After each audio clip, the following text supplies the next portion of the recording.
biological, it's a living organism. Okay, so when we talk about biologic terrorism, we're talking about living organism. That means we're talking about infection. If we're talking about infection, how do we treat infection? Antibiotics, right? So what do you think is the primary treatment for biologic terrorism? Antibiotics. Remember, we're talking big picture. We're talking general principles. We're always talking, on the NCLEX, they're always talking about general principles.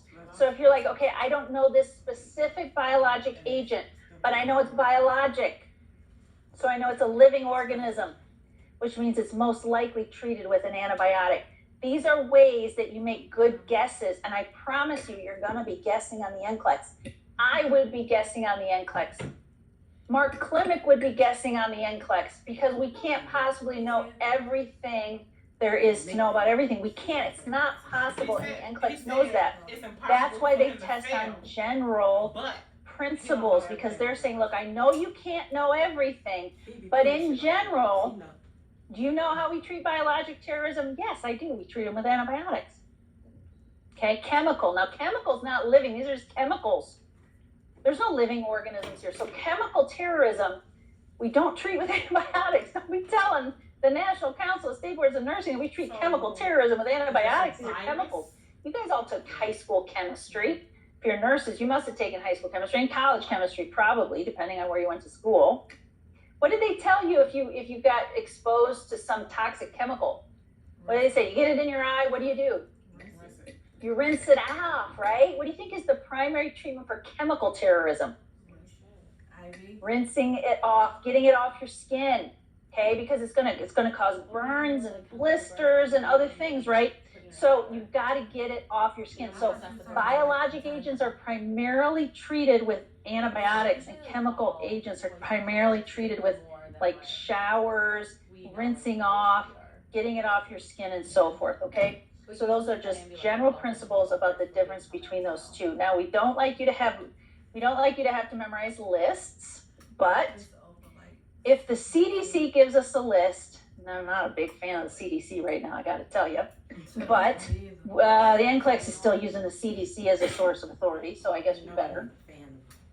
So the CDC actually does give us categories of biologic agents. So because of that, you do have to memorize it. So there's an actual list out there, okay? So first of all, before I give you the names of the different agents, you should know that category A has a high mortality. High mortality. And when I say high mortality, I mean like greater than or equal to 50%. That's high. Okay, so you've got as good a chance of dying from this as you do of surviving it. So that's category A. So that's definitely the worst, right? And then we have category B. Category B has a high morbidity. High morbidity. Okay? Category B. Now, morbidity is burden of illness. Burden of illness. Not trying to get involved in conspiracy theories here, but some people believe that COVID was a biologic agent released by the Chinese government.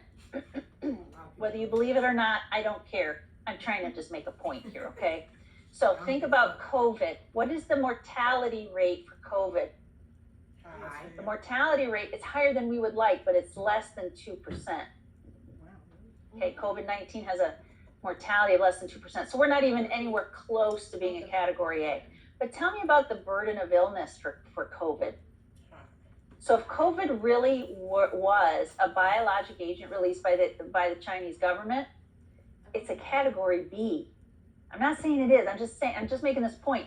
It has a high, very high burden of illness. That's what I mean by burden of illness. Okay. People get sick. It really affects work, right? How many flights were canceled over Christmas because all the flight attendants and the pilots had COVID. Okay, so it's a high burden of illness. That's what I mean by category B. And then category C is just kind of a nuisance. You don't really get that sick, doesn't really keep you out of work, It's just kind of a nuisance. Okay, so that's category C. So we are going to focus on the category A's because those are the ones that really kill you. And there is this acronym. This is a CDC acronym. It's not a clinic review acronym, okay? So there are 6 category A's: smallpox, tularemia, anthrax, pneumonic plague, hemorrhagic fever, and botulism. Those are the 6, and you'll just have to memorize those. And then we have the category B's, everything else. It's a super long list. So if it's not staph B, then it's a category B, except for the C's. There's 2 of them. There's 2 viruses, the Nipah virus and the hantavirus are considered category C's. Okay, everything else is a category B. What is that, pneumo? NIPHA. Okay, let's make sure I'm not missing anything. That H was hemorrhage, what? Can you Hemorrhage go fever. up again? I can.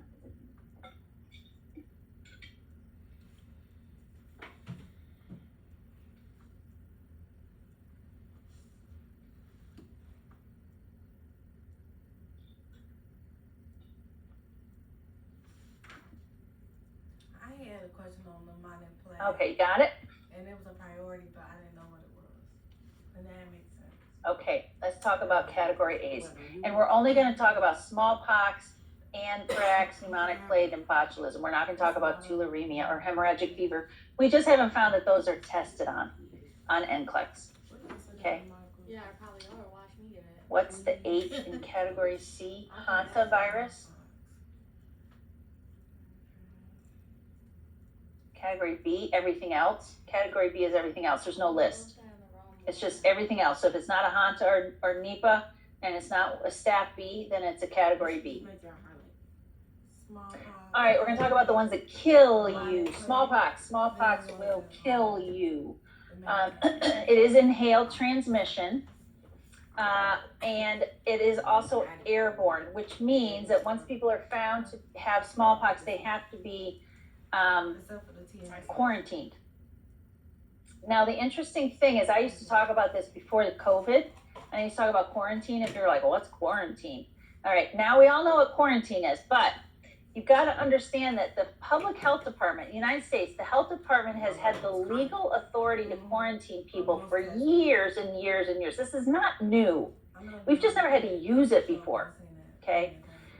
But quarantine, you need to understand what quarantine is and not answer test questions based on the way we've treated COVID, because quarantine is a legal term and we can legally quarantine people. So what happens is if you legally quarantine somebody, they can be arrested for breaking quarantine. That has been, the public health department has been able to do that for 100 years, ever since the health department started, right? Public health started sooner than 100 years, but it really kind of took off about 100 years ago, really started changing things. And so the health department's had the ability to quarantine people for 100 years. It's just that they don't generally do it. And so what they did is they started, saying people are quarantined, but they weren't legally enforcing it. So just realize that on the NCLEX, when they talk about quarantine, they're going to be talking about it as a legal thing. The people are not legally, once they're quarantined by the health department, they're not allowed to break it or they can be arrested. Again, what we're doing with COVID is not legal quarantining. It's more like recommendations. Nobody's being arrested for breaking quarantine. And so it's not really being done the way it's kind of always been thought it would be done.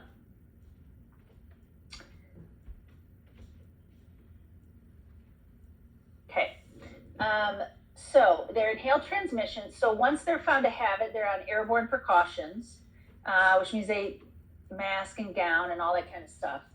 But they die from septicemia. Okay, septicemia is a blood infection. So they die from septicemia, and the bad news is there's no treatment. So we've got a death rate of 50% for smallpox, and there's no treatment. I realize I told you that most of these are treated with antibiotics, but smallpox happens to be one that there's no treatment. So it says the rash around the mouth is the first symptom. It says that's written down for you. I don't have to write it down. The rash around the mouth is the first symptom. So here's what normally happens, or here's what theoretically happens. Okay, here's what theoretically happens. If there's found to be a smallpox outbreak, in theory, what happens is the public health nurse and a sheriff's deputy, they go out to the area where there's been this smallpox outbreak. And they go door to door and they look for people who have a rash around the mouth. If they have a rash around the mouth, because that's the earliest symptom, that person is put into quarantine until they find whether or not this person is going to actually break out in smallpox or not.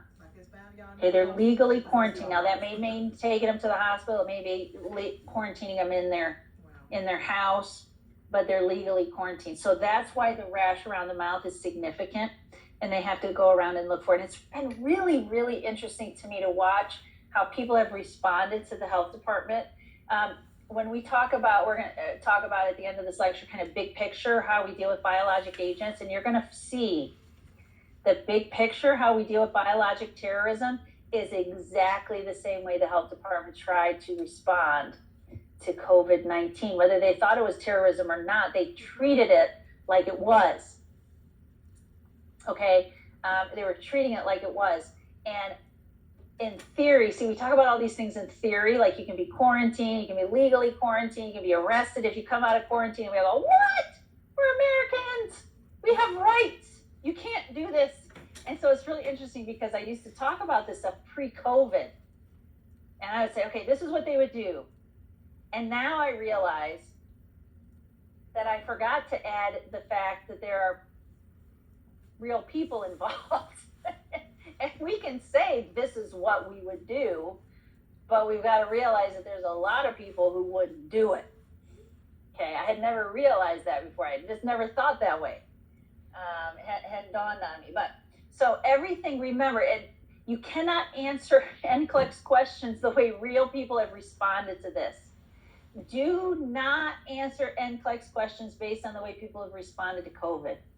We're always talking about general principles. This is in general what we do. Whether people resist it or not, it doesn't matter on the NCLEX. It's an ideal world, and we answer questions based on general principles, okay? All right, so smallpox is inhaled, but they die from septicemia. All right, anthrax. Anthrax is spread by inhalation. It looks like the respiratory flu. The patient dies from respiratory failure. Sounds a little bit like COVID, doesn't it? Except there's a higher mortality. And this one we actually do get to treat with mean old mycin. Streptomycin, that's a mean old mycin, but also with penicillin and Cipro. Okay, so it's treated with antibiotics. So remember I said it goes in the yellow book if there's a pattern, okay? So smallpox is spread by inhalation, but they die from septicemia. Anthrax is spread by inhalation, but they die from respiratory failure.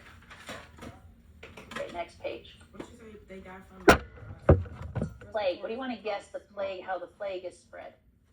Page 12. Pneumonic plague. It's the pneumonic plague. It's spread by, inhalation. There's that pattern I was looking for. Spread by inhalation. So smallpox is spread by inhalation. Pneumonic plague is spread by inhalation. And anthrax is spread by inhalation. So they're all spread by inhalation. But smallpox, you die from septicemia. Anthrax, you die from respiratory failure. And plague, you're going to find you also die from respiratory failure. So the difference with the plague is it has the 3 H's. I don't know if you've ever heard about the pneumonic plague that went through back in the Middle Ages. If you know anything about history, I don't know, maybe you paid much attention to history, but particularly in England, the UK, the pneumonic plague went through and just devastated the population because it just went through and killed people because it was spread by inhalation, right? Just like it was highly infectious, just like COVID is. but it had these three H's, and the three H's are hemoptysis, They didn't have that. No, this all they got. hematemesis, Anthrax symptoms Look like respiratory. and hematochezia. Okay, what is this heme? When you have a heme at the beginning, what does that represent? What is that telling you? Blood. You know, I'm not a huge historian, but I've read about when the pneumonic plague went through Western Europe, and people were just dying. They were just bleeding out everywhere. I mean, it wasn't just that people were dropping dead; they were bleeding out everywhere. I mean, it was gruesome. It was a gruesome plague that went through. And so what happened is they would kind of bleed out, but it was spread by inhalation, so they would die from respiratory failure, and they could also die from shock because they were losing all this blood. Hemoptysis is blood in the sputum. Hematemesis is blood in the, obviously, the emesis. And hematochezia is blood in the stool. Now it's bright red blood in the stool.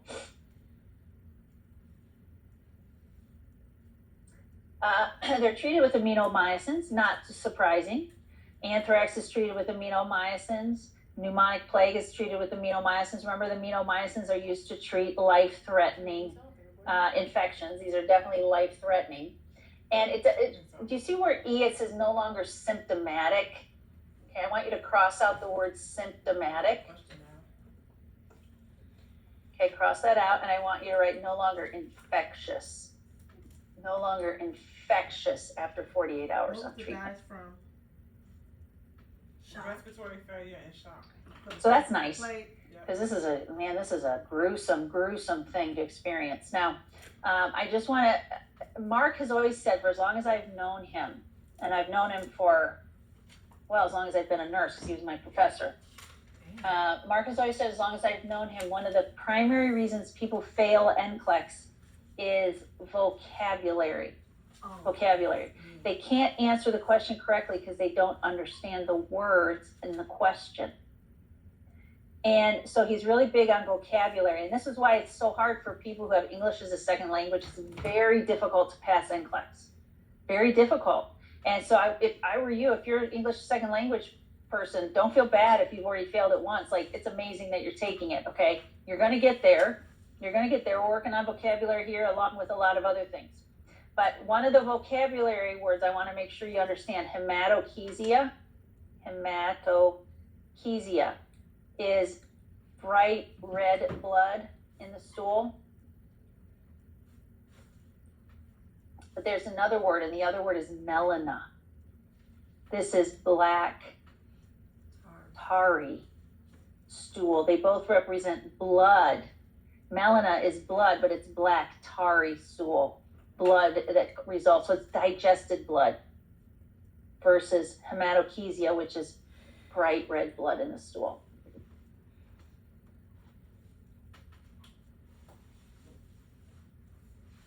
Okay, it looks like a couple of people didn't quite get what goes in C. So 3C is dies from respiratory failure and shock.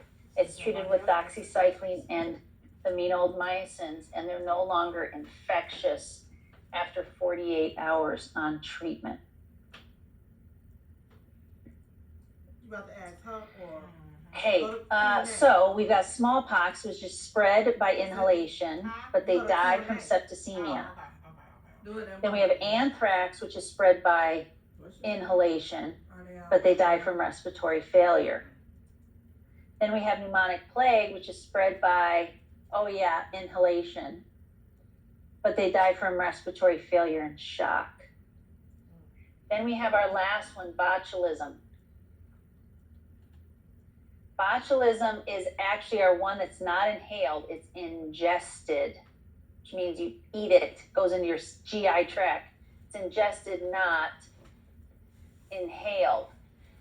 Now, if it helps you remember this, botulism is something that women of a certain age, being my age, are very familiar with. Do you know what botulism toxin is in? Do you know what medication botulism toxin is in that women my age eagerly take into their bodies? Do you know what that is?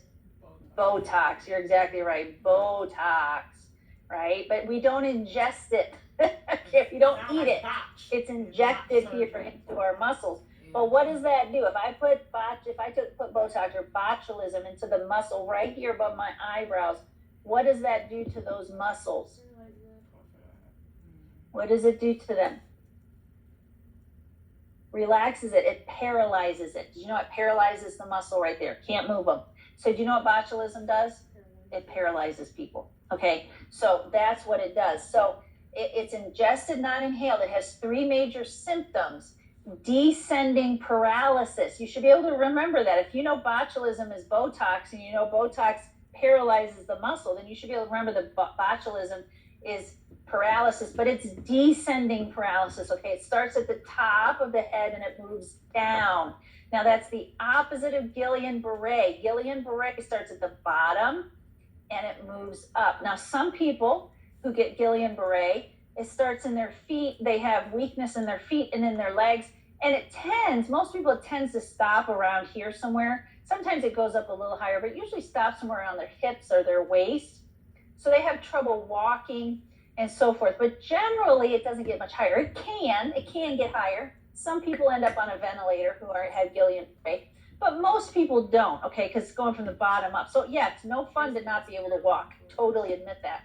But with botulism, think about this. This is worse. So it starts at the top, right? It goes down, and now you cannot blink. Now you can't breathe through your nose. Now you can't swallow. So you're choking on everything, and now you can't breathe. So botulism is actually worse. It has descending paralysis. They also develop a fever, but they are alert, and they end up dying from respiratory failure because they can't breathe. Their lungs, their respiratory muscles are paralyzed. So they die from respiratory failure. So the only treatment for it is to get on the ventilator. If they get on the ventilator, they have a good survival rate, but if they don't get on the ventilator, it's 100% mortality. If they don't get on the ventilator, it's 100% mortality. It will eventually recede. Okay, it will eventually recede. Sorry, I forgot to spell Guillain-Barré for you. Okay, Guillain, it's a French word. I know I'm not saying it the way the French word. Guillain-Barré. Okay, Guillain-Barré. Americans say Guillain-Barré. She's probably one of the best teachers I've ever heard over talk WebEx thingy, webinar thingy. She ain't missed a beat. She's talking her ass off. Okay, so we've got smallpox, which is spread by inhalation, but they die from septicemia. Then we've got anthrax, which is spread by inhalation. They die from respiratory failure. Then we've got pneumonic plague, which is spread by inhalation. They die from respiratory failure and shock. And then we've got botulism, which is spread by ingestion, but they still die from respiratory failure. Okay? So there's the pattern for you. They all die. Pretty much. No saving them. Can anthrax be spread by contact like cutaneous anthrax? Well, I've certainly heard that it can. I know they've sent things in the mail where supposedly it can be spread. I don't think it's as serious. I think the risk, back in, I don't know when it was 9/11 or sometime, I don't know, there were all these risks. They were sending anthrax through the mail. And I don't think it was so much of a risk of touching it. I think it was a risk because it's a powder and you could inhale it. So I really do think that was the bigger risk. I think that's what they'll mostly focus on as far as anthrax is concerned. Are all Staph B airborne precautions? Staph B. So is there something specific about Staph B versus any other staph? Staph B, Staphylococcus, staph. That one was 2001. I don't know, I'd have to look that up. See if you can be more specific, Cynthia, with this question. Are all Staph B airborne precautions? Tell me more about what you're asking. I'm not quite sure what the answer is I to looked that. at her like, huh? 2011. Okay, we're done talking about biologic. 2011. 2001. Oh, One. I'm So I'll wait say a minute. 2011. She said 2011. I'm thinking that's when 9/11 happened. Oh, I was like, acronym for the category A, that makes sense I now. graduated. Okay, yeah, are all staff be airborne Yeah, my precautions? sister was born in 2002. Um, We're 5 years apart.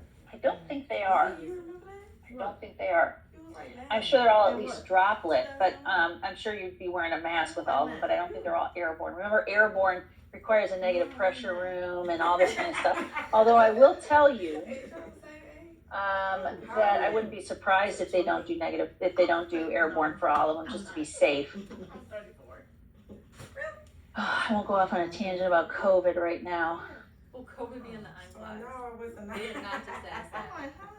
This ain't 2023 I'll yet. take it. Up to now. Okay. Will COVID be on the NCLEX? That I will answer. So I have had people say that they've gotten COVID questions on the NCLEX. I've had a number of people tell me that. And I will tell you that I believe very strongly that these are still practice questions. I don't think they count. I don't think they've been on long enough to have been statistically tested. And so I do think you can get them primarily.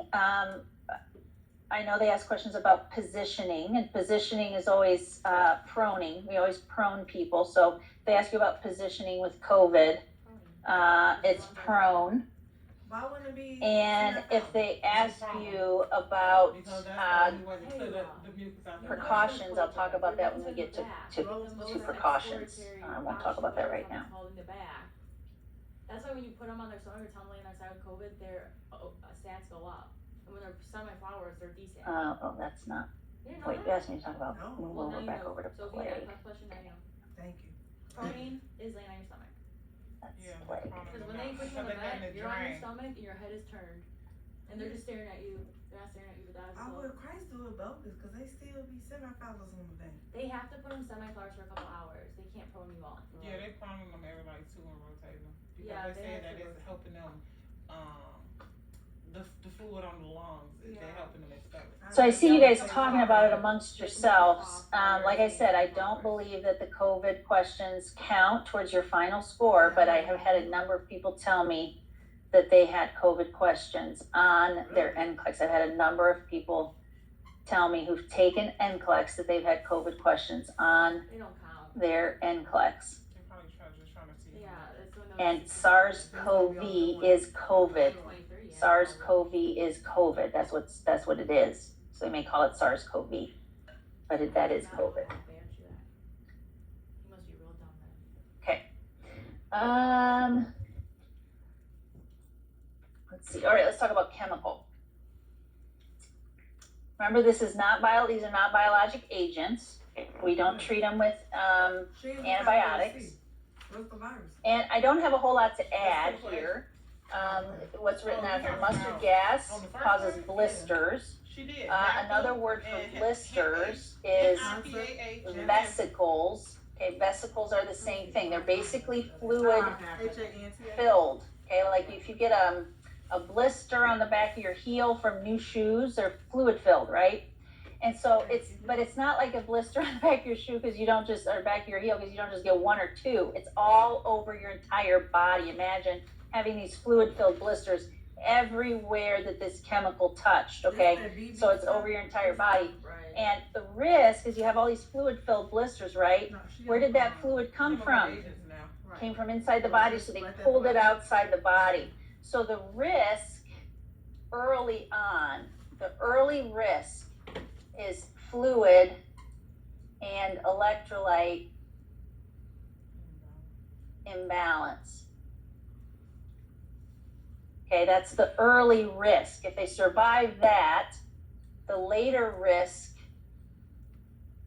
is infection, and that's because you have open wounds where these blisters have opened up, right? And now you have open wounds, and our skin is the primary defense against infection because most stuff can't get through the skin. Skin is our primary defense against infection. most things cannot get through the skin. So once you have an open wound, all of a sudden you have this risk for infection everywhere. So that's mustard gas. Cyanide causes respiratory arrest, and phosgene chlorine causes choking. I really don't have anything to add to that.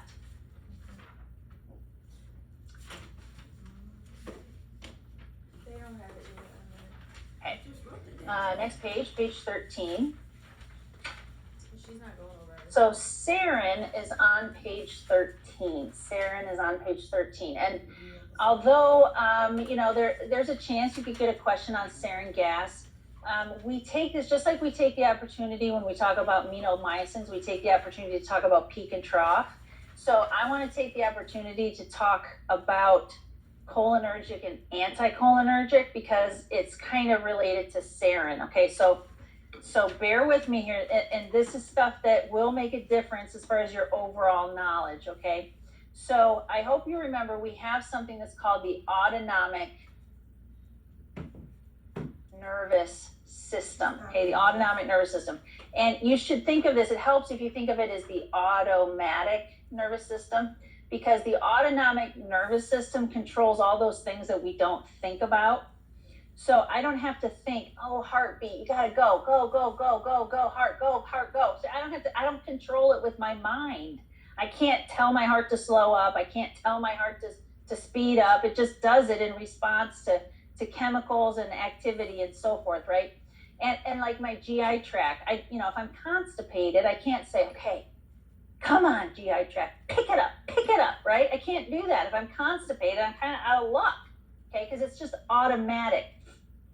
So the autonomic nervous system controls those things in our body that are kind of controlled automatically. And there's two branches of the autonomic nervous system. We have the sympathetic nervous system and the parasympathetic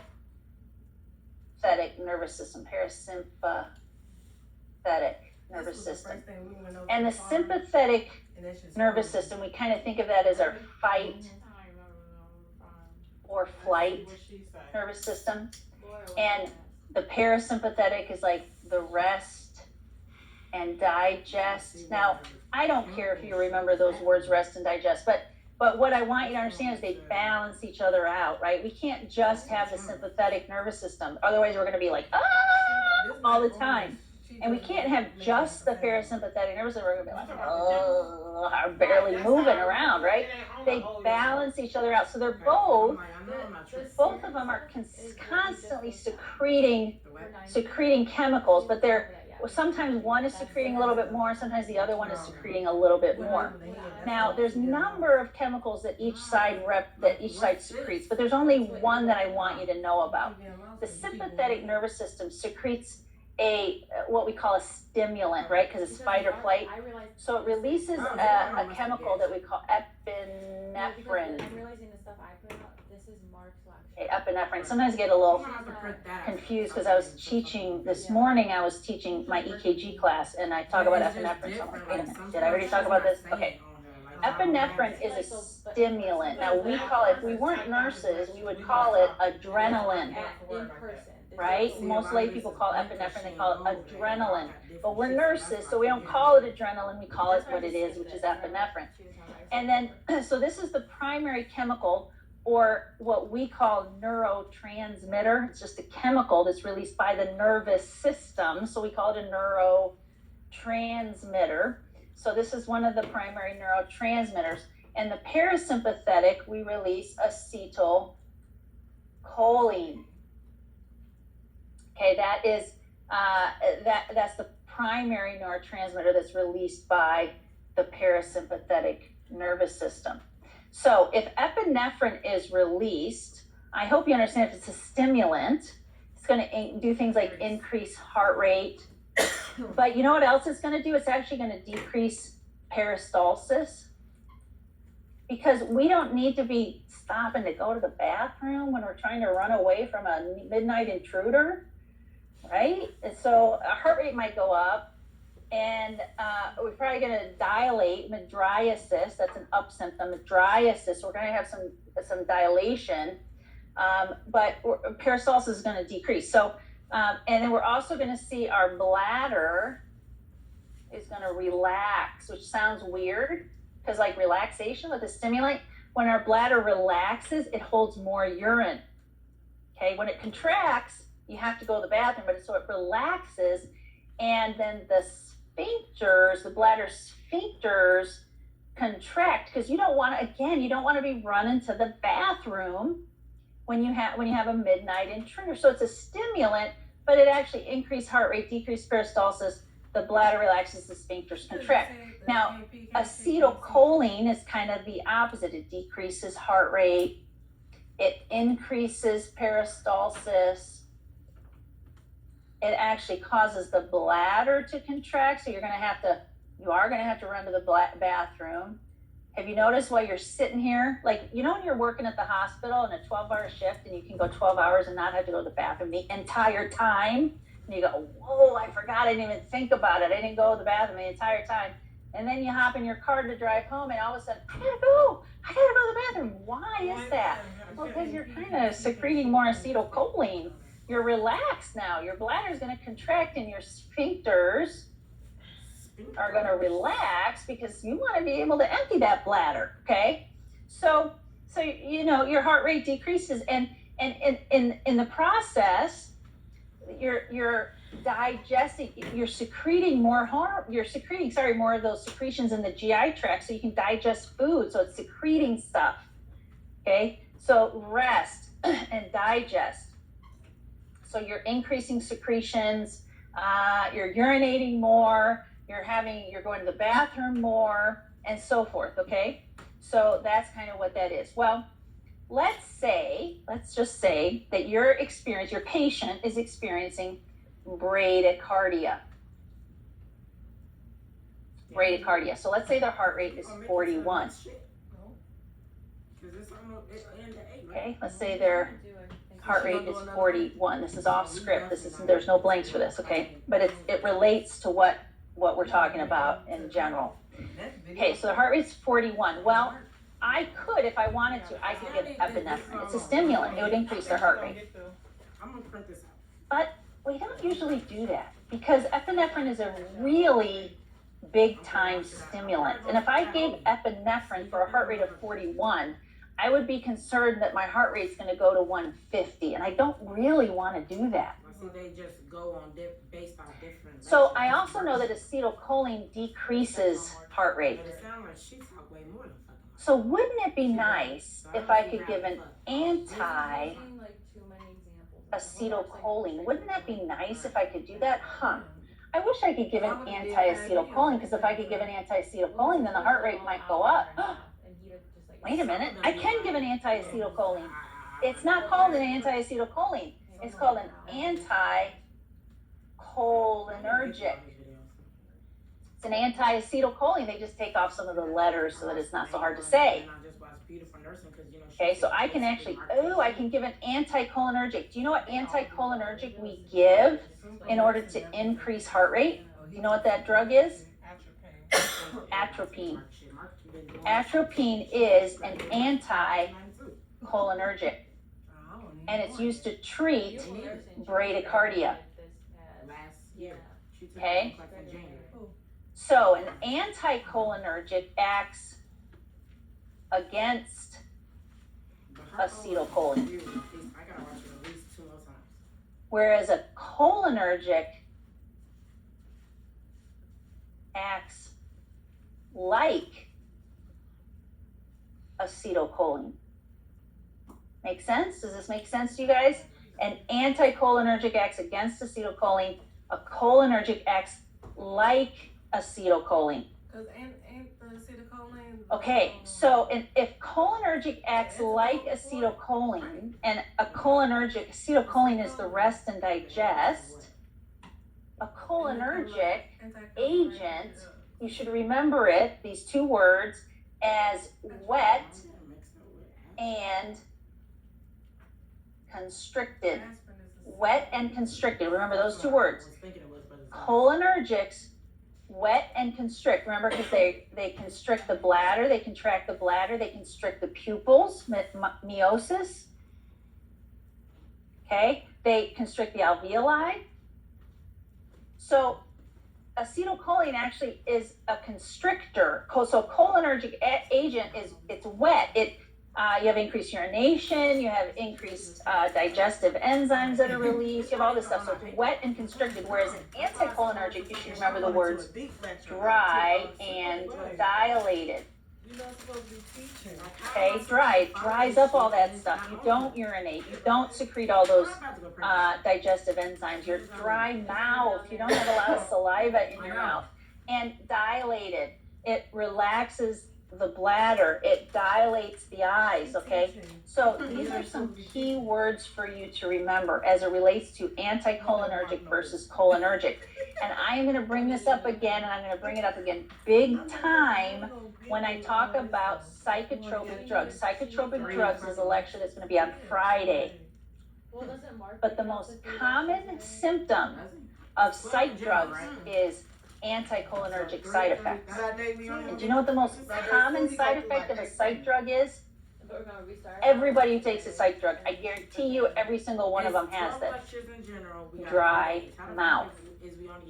That is the most common anticholinergic side effect, and it happens with all of these psych drugs. And so if you remember, anticholinergics, dry and dilated versus cholinergics, wet and constricted. Now, that was a lot. I realize this. You'll use all this information. You'll be glad you had it, but I know it's a big prelude to sarin.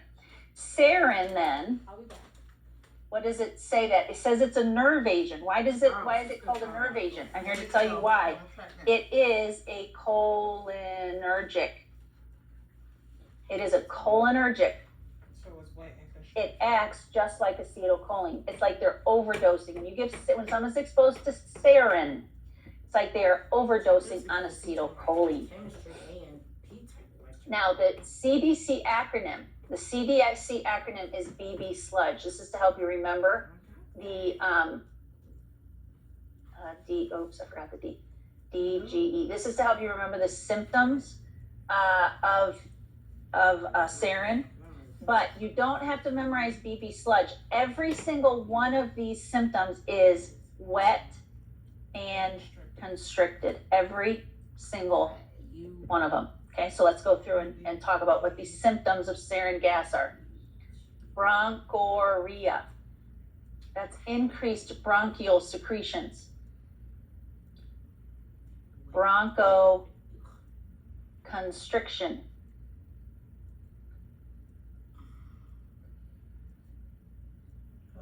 Salivation, increased saliva production. Lacrimation, increased tear production. Urination, increased urinary production, urine production. D is diarrhea. G is GI upset. And E is emesis. So look at all this. They've just got fluids just coming out of them, right? Increased saliva, increased tears, increased urination, diarrhea, they're vomiting. And then bronchorrhea. Do you know what, if they don't die from dehydration, do you know what they ultimately die from? They drown in their own secretions because they have bronchoconstriction in addition to increased bronchial secretions, and they drown in their own secretions. And when I talk about urination, I'm not just like, oh, they're going to the bathroom a little bit more. I'm talking about 300 mils per hour. 300 mils per hour. That's a lot of urination. All right, go ahead, Athenia. Yeah, I just got confused with the anticholinergic. You said acts again acetylcholine or against? Against. Okay, thank you.